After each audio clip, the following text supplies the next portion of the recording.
దాకా మస్తు పెళ్లిలకు పోయి ఉంటారు. అందులో గుర్తుండేటి చాలా తక్కువ. మా లగ్గం అందరికి మళ్ళా మళ్ళా యాదికి రావాలని కొందరు తీరొక్క వంటలు చేసి పెడతారు. అరగనోళ్ళు మళ్ళా తెల్లారిన దాకా యాది పెట్టుకుంటుండొచ్చు. ఇక మంచి మందు దావతిస్తే కిక్కు దిగినాక మందెవలు పోసిండ్రో కూడా మర్చిపోవచ్చు. పెద్దగా పందిరేసి పోటువలు దింపినా అవి ఇంటోళ్ళ తానే ఉంటాయి. కానీ ఈ అక్క చేసిన పని పెళ్లికి వచ్చిన వాళ్ళు జీవితాంతం యాది పెట్టుకుంటారు. వాళ్ళేంది వాళ్ళ పిల్లలు కూడా తలుచుకుంటారు ఈ పెళ్లిని. కొత్తిండ్లు ఉన్నట్టున్నాయి, అన్నిటికి ఒకటే తీర్రంగేసిండ్రు. తలుపుల డెకరేషన్ కూడా మస్తున్నది. అరే నిన్నీయాలనే కొత్తింట్లో పాలు వంగించినట్టున్నారు. ఇంట్లో సామాన్ ఇంకా సదిరి పెట్టలేదు. గరీబోళ్ళ కోసం సర్కారేమన్నా కట్టించిందేమో అని అనుకుంటున్నారు కదా, కానీ కాదు, గీ అక్క కట్టించింది. పేరు శ్రేయ.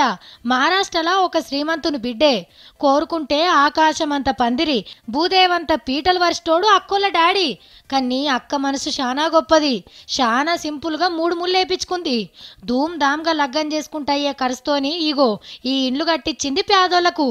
నయా పైసా కట్నం తీసుకోకుండా పెన్మిటి కూడా శ్రేయక్క చేసిన మంచి పనికి ఆసరైండు. లగ్గానికి పోయినోళ్ళు గిఫ్టులో కట్నమో వేసేస్తారు. కానీ ఈ అక్క పెళ్లికొచ్చిన పేదోళ్లకు కొత్తింటి కాగితాలు తాళాలు గిఫ్ట్ ఇచ్చింది. మొత్తం 108 ఇండ్లను కట్టిస్తుందట. ఆల్రెడీ 90 కట్టుడు అయిపోయినాయి. ఒట్టిగా ఇండ్లు కట్టించడే కాదు, చక్కటి డాంబర్ రోడ్లు వేయించింది, నీళ్ల సౌలత్ చేసింది, కాలనీకి ఏమేం కావాలో అవన్నీ చేసింది. మనం ఎంతమంది శ్రీమంతులను చూస్తలేము. 100 కోట్లు ఖర్చు పెట్టి గొప్పగా పెళ్లిళ్ళు చేస్తారు. కానీ పేదోళ్ళ బతుకుల గురించి గింత గొప్ప ఆలోచన చేసిన శ్రేయక్కకు నిండు మనసుతోని దీవెనార్థాలు పెడుతుండ్రు. మేం కూడా తీన్మార్ వార్తల తరపున నీకు, మీ నాయనకు, మీ పెన్మిటికి దండాలక్క.